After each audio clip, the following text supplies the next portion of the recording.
Hello everybody, my name is Dan or CavemanFilms. Some of you might not have seen my face before, and so hi, how's it going? I want to first start off this video by saying thank you guys for all the support through the years. Fnaf started in 2015, and yeah, I mean, that's 7 years. I've seen comments where people were like, I started watching at the age of 8, now I'm 15. It's crazy to me, and it really just puts into perspective how much time I've spent doing YouTube. I haven't been uploading as much recently because unfortunately YouTube isn't sustainable as a full-time job as of yet. I'm hoping to change that again in the future. And if you'd like to support me doing that, can help me by you could either I've got a merch store now, links in the description below. You can buy some just generic caveman merch. We're going to have some Fnaf merch on there in the future. And also this video is also sponsored by Opera GX. So if you would like to help me continue doing this full-time, check this out. It's completely free to you, and I'll see you after the ad. I've never really put much thought into what I use to browse the web. I mean, I mostly use it to watch YouTube, look at memes, or research for videos, but I was confused when I noticed Minecraft wasn't running quite as fast as I was expecting. Turns out, a lot of browsers are gigantic RAM hogs, especially if you're like me and keep a nightmarish amount of tabs open. Apparently, that's not the best thing for your computer. But with Opera GX's GX Control, you're in control, see what I did there, of exactly how much RAM and CPU the browser can actually use. Just open up the panel anytime from the sidebar and change the numbers to whatever makes your computer purr like an ocelot. Not only that, but I was surprised of how much customization they've crammed under the hood. You can change the browser's color scheme to match whatever suits your fancy, and did I mention by default it has dark mode. Or go and download custom wallpapers through Opera add-ons. I've chosen this pretty nifty animated Minecraft RTX bee scene to keep up with the RTX hype of vacancy filled, and also just because bees are cool. You can also set your own custom background if that's not doing it for you. See? Now this browser is CavemanFilms themed. Because I have a huge ego, I love listening to Wrecking Mob, sung by yours truly, on loop with the integrated GX player. Listen to Spotify, YouTube, Apple Music, and even more directly from your sidebar, and if you start watching or listening to something else, it'll automatically pause until whatever you're viewing is over and then immediately resume afterwards. I didn't even know I wanted that. Know what else? Opera's got its own freaking Minecraft server. What can you do here? Well, I personally spent way too much time on the parkour, so I just kind of made a little house on the SMP server with my friend Yvonne and called it a day. If you'd like to check it out, the server IP is gxnetwork.com, and make sure you're using Minecraft Java version 1.19 or above. If you do end up playing on it, you'll be able to participate in competitions, giveaways, and events, and earn coins that'll give you server-exclusive cosmetics. Did I mention it's free? So what are you waiting for? Give Opera GX a try by using the link in the description below.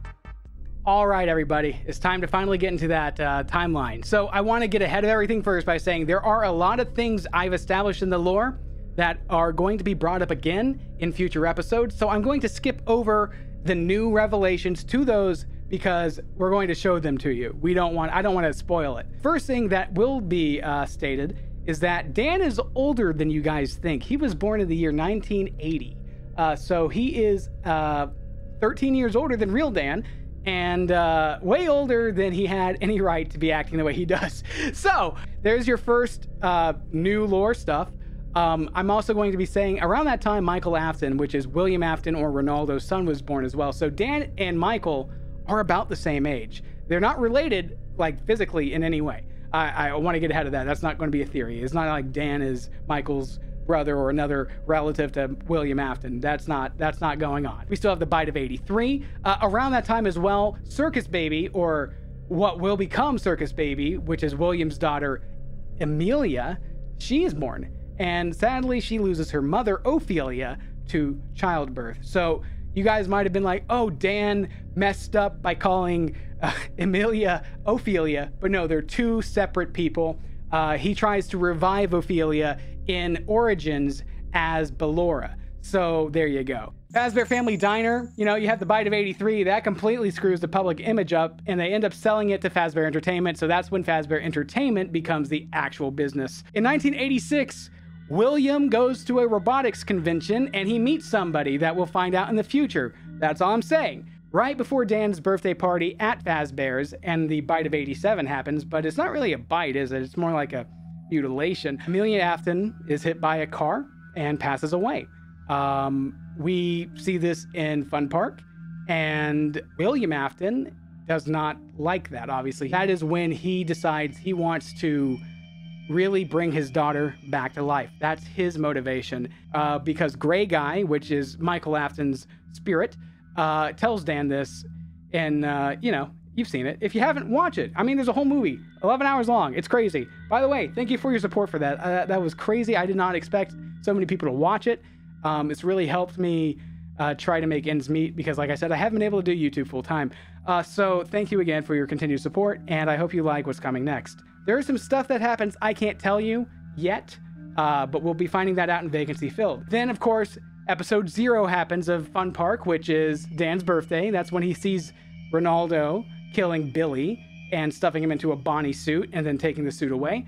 Ronaldo, I do want to say this. This is a big lore thing, and I showed it because, you know, Ronaldo chases Dan, but Ronaldo saw Dan, and Dan has a pretty iconic hat. He always wears that hat. And Ronaldo has a good memory. So just letting you know that. At the time of episode 0, Dan would be about 7 years old.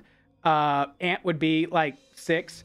And yeah, that happens. The kid that dies, his name was Billy West, which I named actually after the guy who voices Fry in Futurama. Big lead. I liked him. But a missing persons report was filed. Obviously, no clues were found. Ronaldo is really, really tied up on that hit and run. And again, I can't give you more information about that, but that is a big through line for the upcoming years. He also starts working on killing his other victims. So through the upcoming years, I'm not going to go into specifics yet. He obviously creates the first 5 soul-bound animatronics, Freddy, Foxy, Chica, Bonnie, Golden Freddy, and a 6th one, which was the burned Freddy that attacked me near the end of Fnaf One. Those two, the Golden Freddy and the burned Freddy, have not been rectified in the plot line yet, but they will be in upcoming series. So I hope you guys like that. I'm going to say this right now. The souls of the original 4 animatronics have been appeased and have passed on. So that's good. Thank you, Cinery Saloon. And also due to the events of Origins, there's a bit of a kind of halfway, I can't go into it yet. Some time passes, a lot of time passes, more than you'd think. Ant goes to college. He moves out of state. He moves away from Hurricane, Utah, which is where the Five Nights at Freddy franchise is based in. And he lives a pretty normal life. He's a little unlucky. We'll be going into maybe why he's a little bit unlucky in the future. But besides that, you know, he's living his American dream, which means he's crippled with a lot of college debt that he can't afford, and is struggling like almost all millennials. Eventually, he gets a letter in the mail saying, hey, we've got a well-paying job opportunity at Freddy Fazbear's Pizza. And that's what sets the events of Fnaf One into place. Fnaf One, obviously, that happens. I will say that was Dan's first day there. He says it out loud to Ant. And I'm not going to get into what Dan was doing before that, because that is severe spoilers. Let out your conspiracy theorist in the comments or on my Discord. It's great. We have a whole section for that on the Discord. And I just like reading what you think might be coming up in the future. And sometimes, you know, you guys come up with good ideas, and I'll let you guys know if I end up liking a fan theory enough to incorporate it into the plot, because I'm not above that. If it sounds good, I can understand that. I do have most things planned out, but you know, some minor tweaks here and there I can do. The events of Fnaf One happen. Obviously, there's nothing really to write home about Fnaf One other than the fact that you got Ronaldo, you've got Ant, Dan, you've got the Five Nights at Freddy's animatronics. But the biggest plot thing that's important is them stumbling across the secret room that has, you know, Golden Freddy and Burn Freddy in it, and being attacked by them. That's a traumatic event that is very important to Dan, and we'll find out more about that in the future. Then the next thing is the factory. The factory is great. It takes place literally like maybe a week after the events of Fnaf One. Nothing crazy really is different about the lore to the factory, except for the fact that after the events of the factory, one person that worked there named Billy, he survived, and he actually ends up suing Fazbear Entertainment for everything they're worth, because literally deadly environment. I do want to give you some lore about Fnaf 2 because some of you guys might not have known this. First and foremost, all the animatronics in Fnaf 2 did not have a soul in them. They were all AI operated. That's why we shown Ronaldo doing a lot of commands in the intros and outros. So those were all just AIs deemed to become aggressive. And another thing I want to state, because I don't think I said it out loud, is that Fnaf 1 takes place in 2015. So Fnaf 2 also takes place in 2015. If Fnaf 1 is August, Fnaf 2 would be September. Right after that, at the events of Fnaf 2, Ronaldo knocks out Dan and Ant. He actually corners them, and he drags them immediately to the Foundry, which is where Dan wakes up in Fnaf Origins. Now, you might be like, but wait, there was a Fnaf Fun Park, and I'm about to get to that. Fnaf Fun Park does not technically take place, but there are important plot points in Fnaf 3 that will become more apparent as the series continues to progress. The Fun Park's a very important place in Dan's life. The fact of the matter is I can't go into more detail without spoiling what I have planned, so I'm not going to, but just know that the Fun Park Fnaf series takes place entirely inside Dan's consciousness. Now, that is not to say he is not affected by paranormal forces while he is in his consciousness. And I'm just saying that because it could be a dream, it could be something else, it could be drug-induced, it could be something else. I always like to joke that he was on drugs during Fnaf 3, but that's not actually the case. I wanted to tell you that because it was the easiest way to explain that he wasn't all mentally there during that time. Then we have the events of Origins. So during the interim between Fnaf 3 and Origins, Ant gets killed by Ronaldo. The fact of the matter is Ronaldo has been really after Ant. Ant is who he was deadlining for. Dan was just a coincidence for him to get to Ant, because they kind of work together. Like they're around each other a lot. So they're good friends. So obviously, if you can get Dan there, Ant might follow. And so, yeah, so Ant gets killed. They are going after him. Ant gets scooped. They scoop out not exactly what you think. Again, I can't go into more details than that, but they got what they wanted out of Ant, and they dispose of his body. And the remaining remnant of Ant is what materializes as that Shadow Bonnie. Shadow Bonnie is Ant's consciousness, his soul, whatever you want to call it, given a physical form through willpower, but he is dead. Ant does not stay alive.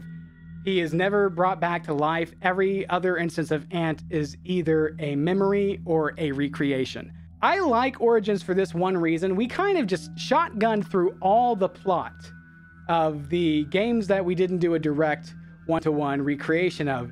So he gets what he wants out of Ant, and of course the first thing Dan sees when he wakes up in Origins is Baby walking around. So some important plot points that might be brought up in the future, though, is Project Nightmare, which is where we see the Nightmare Fredbear. We also see the sewer system, which is much more plot relevant than you'd think. After he gets out of the sewers, we end up in the Fnaf 2 location.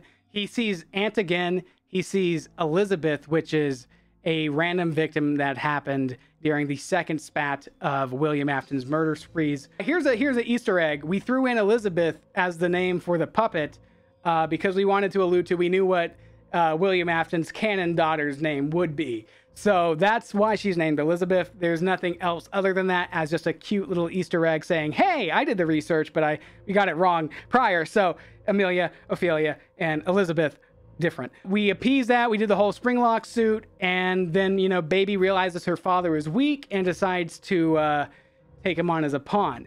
Dan is then discovered by police after leaving the establishment and starts to put his life back on track. He's reacclimated into society. This is now what's taking place between Fnaf 4 Origins and Starlight happens, but that's a dream sequence, and Incendiary Saloon. So to Dan's perspective, the only things that have actually physically happened to him are Fnaf 1, to Origins and Century Saloon. Everything else has been either a dream or something along those lines.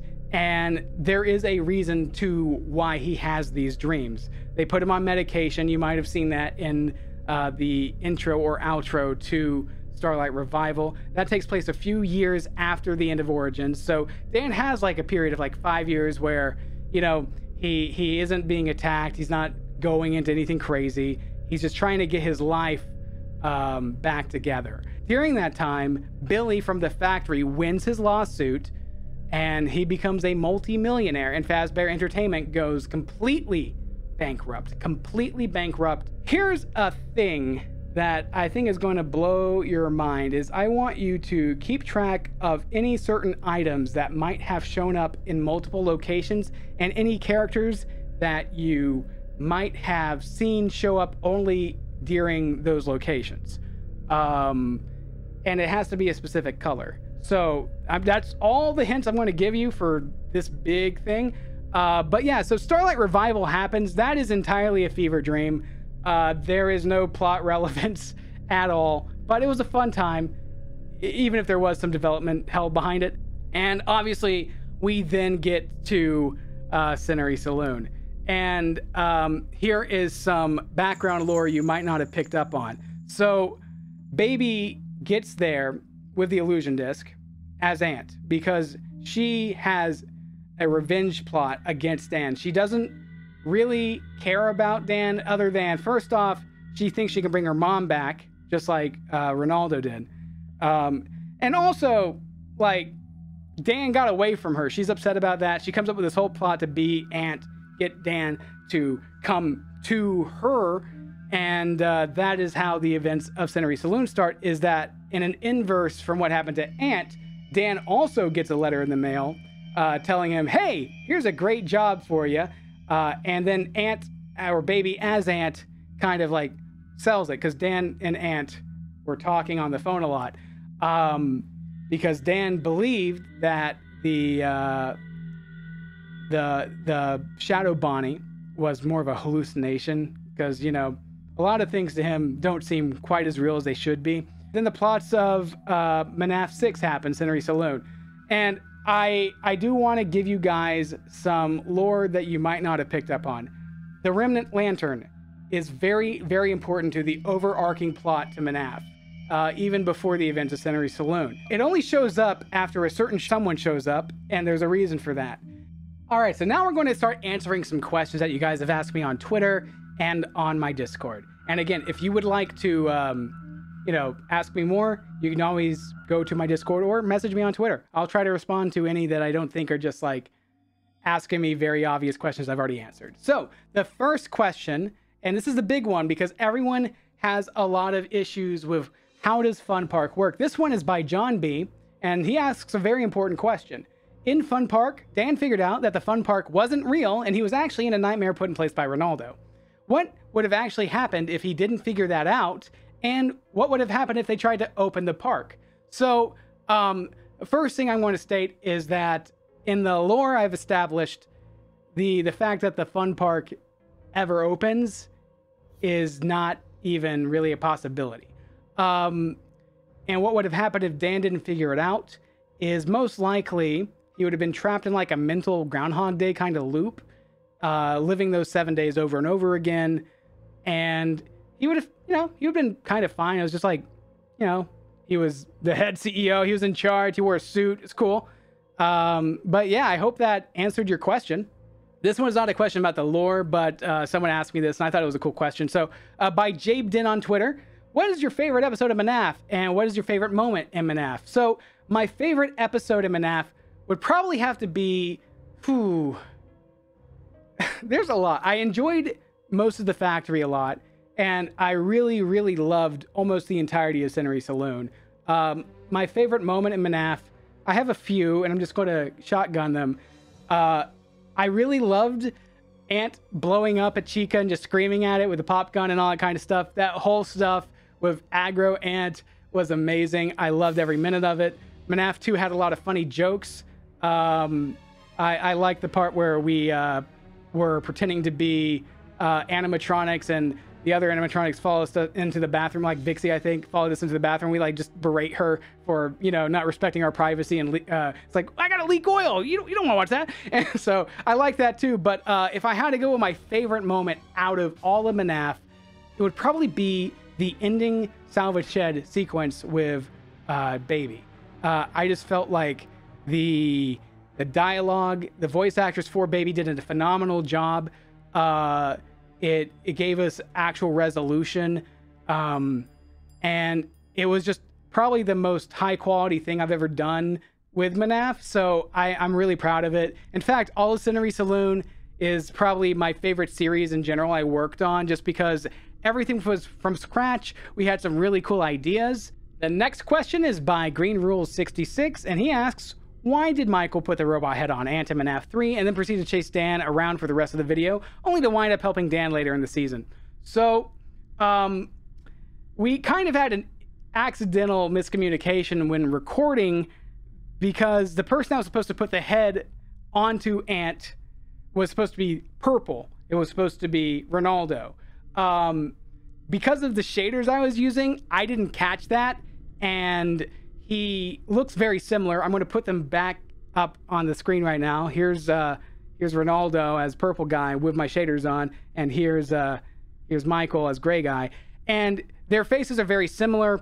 And because of the desaturation, I didn't pick up on that. We used the wrong one. Now, the reason why Michael is chasing Dan around for the rest of the video is actually because Michael is trying to talk to Dan, and Dan thinks he's Ronaldo, so he's running away. Ballistic Ducks asks, what was the aftermath of the factory? Like, did cops ever arrive, and was it reopened? Stay tuned. Thank you so much for sitting through this video. I don't know how long it is, but I assume it's pretty long, so thanks for just listening to me talk for a bit.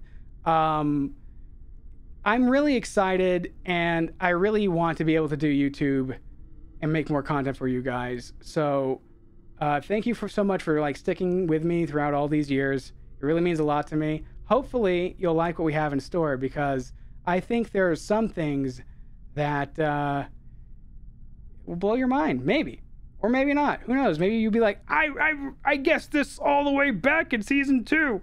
And if so, congratulations, because you managed to guess something that I didn't even think about at that time. So with that, I'll talk to you guys later.